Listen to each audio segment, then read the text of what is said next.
भारत की सामाजिक व्यवस्था में हिंदू शब्द एक प्रचलन या एक परंपरा या है। तो भारत के विभाजन या जाति विभाजन में शुरुआती तौर पे हिंदू बाबा साहब ने अपनी पुस्तक जाति इस शब्द का विवेचन किया, भारत के लोगों को बताया कि हिंदू एक समाज नहीं। बाबा साहब ने अपनी पुस्तक में लिखा है कि हिंदू समाज एक मिथक है। हिंदू शब्द अपने आप में ये एक विदेशी नाम है।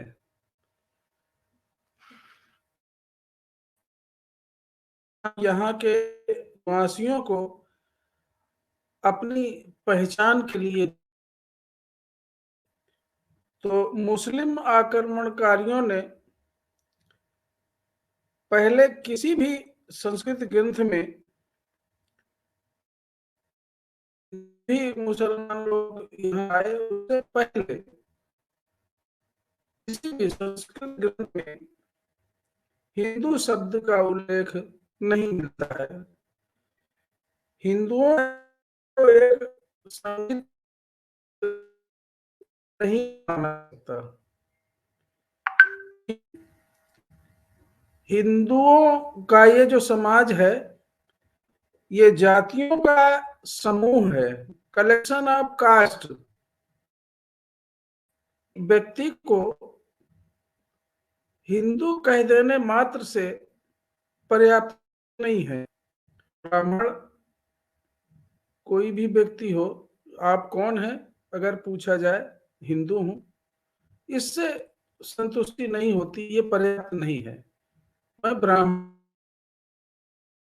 मैं वैश्य हूं, मैं यादव हूं, मैं चमार हूं, इस तरह के जो ये का ये जो समुदाय है ये एक जातियों का कलेक्शन है। इसके हर व्यक्ति, इस समूह में हर व्यक्ति एक जाति केवल अस्तित्व के प्रति सजग और सक्रिय रहती है। उसे एक समुदाय या संगठन या एक समाज की चिंता नहीं है। भारत के हर व्यक्ति को अपनी जाति की चिंता है। रक्षा करना इसका एकमात्र अंतिम लक्ष्य रहता है। हिंदुओं में संघ भावना नहीं पाई जाती है। हिंदू फेडरेशन भी नहीं माना कि किसी जाति को यह एहसास भी नहीं है कि उसकी दूसरी जातियों से भी संबंध है। संघ तो एक दूसरे से संबंध का रिश्ता संघ कहलाता है। तो अगर हिंदू में कोई एक संघ तो ये सर्वथा गलत धारणा होगी, क्योंकि इस संघ में जितनी भी जातियां सम्मिलित है एक दूसरे से संबंध नहीं बनाए रखना चाहती हैं। वास्तव में बाबा साहब ने अपनी पुस्तक में लिखा है एनिहिलेशन ऑफ कास्ट में कि आदर्श हिंदू वही है जो चूहे की तरह बिल में रहने वाले चूहे से अपना संबंध अन्य चूहों से नहीं बनाता, वो बिल में ही घुसा रहना पसंद करता है। हिंदुओं को एक राष्ट्र भी नहीं कहा जा सकता। लोगों के मिलने से समाज बनता है। जब आपस में लोग मिलेंगे, एक दूसरे से संबंध बनाएंगे, तो वही एक आदर्श समाज कहा जा सकता है। जाति प्रथा ने समान क्रियाकलाप को रोककर हिंदुओं को दिया, जिस समाज में एकता की भावना हो। स्थापित करने से जो भी इनके समारोह होते हैं, वो उसी जाति के समूह होते हैं, एक दूसरे से उसमें मिल।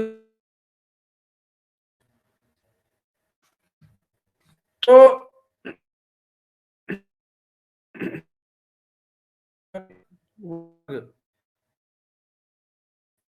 आज पुरानी सभ्यता, जिसे वो लोग गर्व के साथ सनातन बोलते हैं, उसकी डींगे मारते हैं।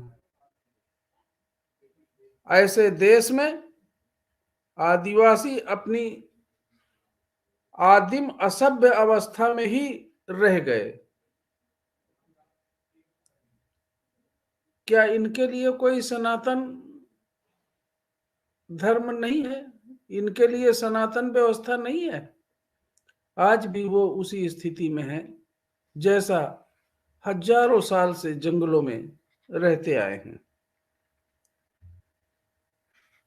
सभ्यता की छाती पर करोड़ों आदिवासी आदिम अवस्था में रहते हुए परंपरागत व्यतीत कर रहे हैं, जिन्हें नक्सलवादी, जिन्हें उग्रवादी घोषित करके उनके सरेआम कत्लेआम किए गए। लेकिन हिंदू समाज ने इस बात की कभी शर्म महसूस नहीं करी कि उन्हें अपने उस सनातन से भी परंपरा में जोड़ते, अगर वो उन्हें हिंदू मानते हैं। एक जातियों का समूह है और हर जाति, इसलिए हिंदू बाहर से आने नहीं है। इस धर्म में बहुत उपाय हैं पापों से मुक्ति के।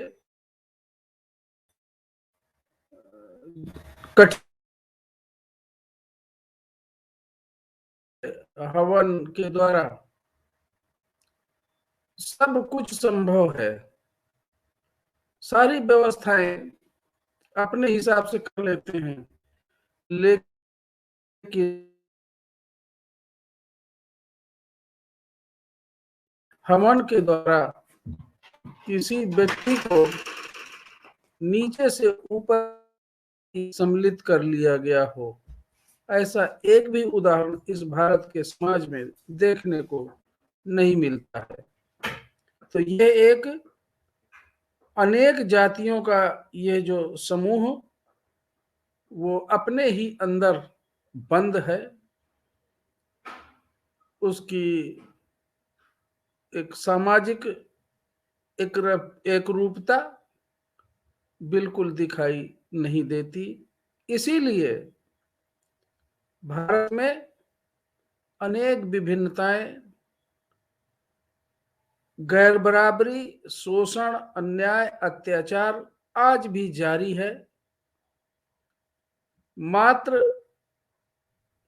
चूंकि भारत में डेमोक्रेसी है, प्रजातंत्र है, प्रजातंत्र में सबको वोट का अधिकार दिया गया है, तो ऐसे समय में जब उनको सत्ता चाहिए, जब उनको वोट चाहिए, तो चाहे आदिवासी हो, चाहे दलित हो, वो उस समय हिंदू के रूप में याद किए जाते हैं।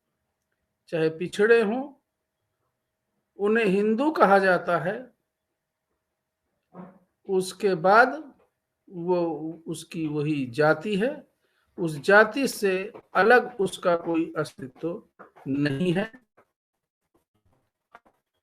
ये बाबा साहब ने विषय में व्याख्या करते हुए निवासी यहाँ के आदिवासी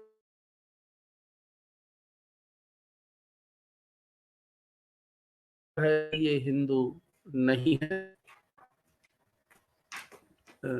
यह हिंदू संगठन के,